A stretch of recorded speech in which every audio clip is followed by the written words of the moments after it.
गेलो ऐसे मानू नका, भक्तितंत्र करू नका, कदाही मजलागी विसरू नका. मी आहे इथेच. महाराज आपल्या सर्व भक्तांच्यासाठी शेगावमध्ये स्थित आहेत. महाराज आपल्या हृदयामध्ये विराजमान आहेत. नमस्कार, जय गजानन. तुमच्या सगळ्यांचं आपल्या चॅनलमध्ये खूप खूप स्वागत आहे.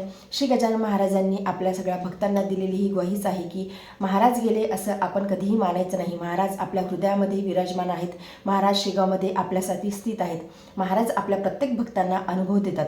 अनुभव हे अतिशय छोटे असतात किंवा कधी कधी मोठे अनुभव देखील असतात. आपण जेव्हा खूप मोठा अनुभव घडतो किंवा काहीतरी महाराज चमत्कार करतात तेव्हाच आपल्याला असं वाटते की महाराजांनी मला अनुभव दिला आहे, अनुभूती दिली आहे. परंतु महाराज अतिशय सूक्ष्म अनुभव देखील, छोटे छोटे अनुभव देखील आपल्याला रोजच्या जीवनामध्ये देत असतात. परंतु आपल्याला तेवढी नजर हवी किंवा आपल्याला ते अनुभव समजण्याची आपल्यामध्ये शक्ती हवी की महाराजांनी जे आपल्याला अनुभव दिले आहेत, अनुभूती दिली आहे ते आपण समजून घेऊ शकतो का? तर याबद्दलचीच माहिती आपण आजच्या व्हिडिओमध्ये बघणार आहोत. महाराजांची जेव्हा आपण भक्ती करतो, नामस्मरण करतो, नामस्मरण केल्यामुळे एवढी शक्ती आपल्यामध्ये वाढते की महाराजांचे जे छोटे छोटे अनुभव आहेत, अनुभूती आहे ती आपल्याला समजायला लागते. ती अशी की आपल्या जीवनामध्ये काहीतरी एखादी गोष्ट चालू आहे किंवा एखादं काम तुमचं अडकलेलं आहे, त्यावेळी थोडं शांत बसून जर आपण विचार केला तर नक्कीच आपल्याला महाराजांचे अनुभव बघायला मिळतील किंवा अनुभूतीची काही महाराज देत आहेत. म्हणजे अनुभूती आपल्याला अशी लगेचच काहीतरी बोलण्यातून मिळेल असं नाही, परंतु आपली जी जाणीव असते, अंतर्मनातून जी आपल्याला फिलिंग येते. आपण म्हणतो कधी कधी की मला अगोदरच वाटलं होतं की हे असंच होणार, परंतु आपण त्या विचारावरती जास्त विचार करत नाही. आपण ती कृती झाल्याच्या नंतर किंवा ती घटना घडल्याच्या नंतर आपण असं म्हणतो की मी अगोदरच मला असं वाटत होतं की हे असंच घडणार.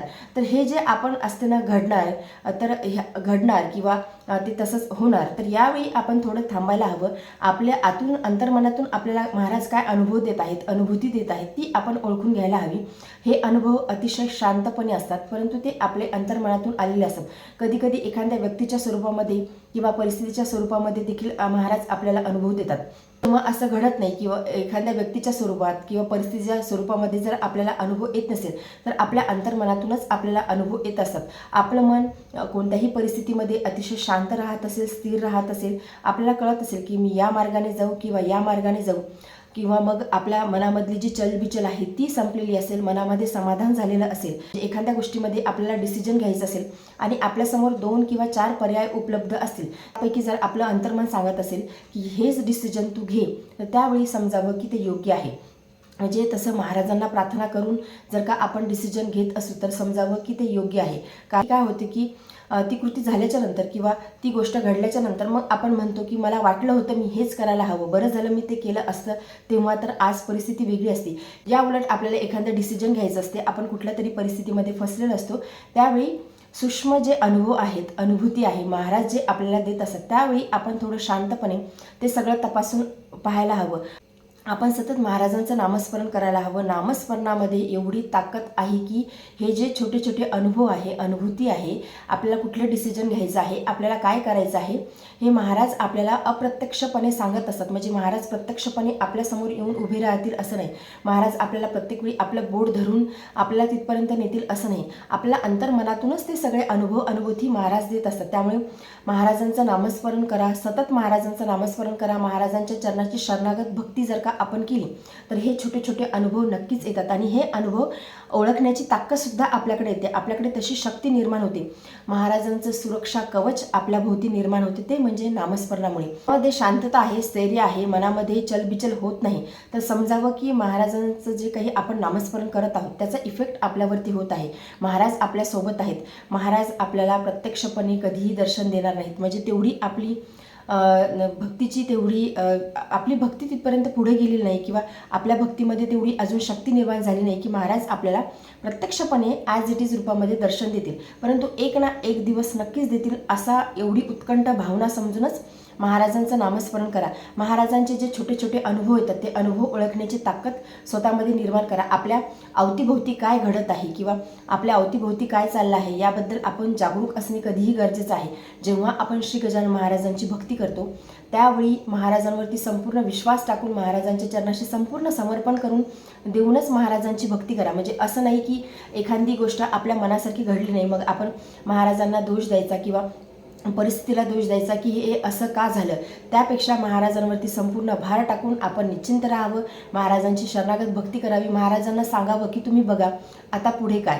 महाराज सगळं काही बघून घेतात. म्हणजे तुम्ही माझ्या शब्दावरती विश्वास ठेवू नका, तुम्ही स्वतः अनुभव घेऊन बघा की जेव्हा आपण महाराजांची एवढी शरणागत होऊन भक्ती करतो त्यावेळी महाराज सगळं संपूर्ण भार आपला वाहतात, महाराज आपला संपूर्ण कार्यक्षम चालवतात. त्यामुळे महाराजांची भक्ती करत असताना महाराजांवरती 1001% विश्वास ठेवा आणि महाराजांची भक्ती करा.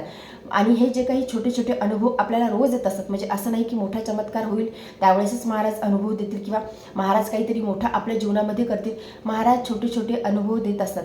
ती फक्त समजण्याची, आपल्याला ओळखण्याची ताकद आपल्याकडे हवी, डोळस नजर आपल्याकडे हवी, तेवढी बुद्धिमत्ता आपल्याकडे हवी की महाराजांनी हे छोटे छोटे अनुभव दिलेले आहेत. म्हणजे कधीतरी एखादी कृती करायची असते त्यावेळी आपण थांबतो, म्हणजे आपलं मन विचलित होते, परंतु आतून जर अंतर्मनातून तुम्हाला आवाज येत असेल, एखादा संकेत येत असेल तर तुम्ही त्या मार्गावरती निर्धास्तपणे चाला, महाराजांवरती विश्वास ठेवून चाला. महाराज सगळं काही बघून घेतील. जे करतील ते महाराज आपल्यासाठी योग्यच करतील. महाराजांनी आत्तापर्यंत जे केलं आहे ते आपल्यासाठी सगळं काही योग्यच केलं आहे आणि महाराज इथून पुढेही सगळं काही योग्यच करतील. एवढा विश्वास महाराजांवरती हवा. महाराजांची जेव्हा आपण भक्ती करतो संपूर्णपणे शरण त्यांना आपण जातो, म्हणजे तन मन धनाने संपूर्ण महाराजांना शरण जातो. हे सगळं काही आहे हे महाराज तुमचंच आहे, हा देह आहे हा सुद्धा तुमचाच आहे, आपलं काहीही नाही. एवढा विश्वास महाराजांच्या चरणाशी आपण ठेवून महाराजांची भक्ती करायला हवी. छोटे छोटे अनुभव येतात, हे अनुभव आपण ओळखायला हवे. महाराज आपल्याला कधी कधी काहीतरी सांगण्याचा प्रयत्न करत असतात, म्हणजे महाराज आपल्याला शब्दामध्ये बोलणार नाही, परंतु महाराज काहीतरी संकेतिक स्वरूपामध्ये आपल्याला काहीतरी सांगण्याचा प्रयत्न करत असतात. तो संकेत आपण ओळखायला हवा. ही तुमच्या जीवनामध्ये कधी काही द्विधा मनस्थिती निर्माण होते त्यावेळी थोडा वेळ शांत बसा, महाराजांच्या मूर्तीसमोर फोटोसमोर बसा. असं समजू नका की ती महाराजांची मूर्ती आहे, फोटो आहे. असं समजा की साक्षात महाराज तिथे विराजमान आहेत आणि मी महाराजांच्या सोबत संवाद साधत आहे. महाराजांच्या सोबत कम्युनिकेशन करण्याचा प्रयत्न करा. म्हणजे कम्युनिकेशन रोजच्या रोज तुम्ही करत जा. महाराजांना सगळं काही दिसते, महाराजांपासून काही लपलेलं नाही, परंतु तरीसुद्धा महाराजांच्या सोबत रोज बोलण्याची सवय लावा. महाराजांना सगळं काही सांगा की दिवसभरामध्ये काय झालं किंवा तुम्ही कोणत्या अडचणीमध्ये आहात किंवा तुमच्यासमोर कुठला प्रश्न निर्माण झाला आहे. आणि त्यामध्ये देखील महाराजांना प्रार्थना करताना एवढंच म्हणा की हे नाथ, तुम्ही जे कराल ते माझ्यासाठी योग्यच कराल. जे काही तुमचं डिसिजन असेल किंवा तुम्ही जो काही निर्णय दिला असेल तो मला सर्वस्वी मान्य आहे, परंतु तुमच्या मनामध्ये माझ्याविषयी दया असू द्या. एवढी प्रार्थना रोज महाराजांना करा आणि महाराजांचं नामस्मरण करा. बघा, आयुष्य खूप सुंदर, छान आणि सोपं होऊन जाईल. जीवनातल्या ह्या ज्या काही प्रपंचामधल्या ज्या काही गोष्टी आहेत, म्हणजे प्रत्येकाला टेन्शन आहे. आज एवढं धावपळीचं जग आहे, एवढी धकाधक जीवनामध्ये आहे.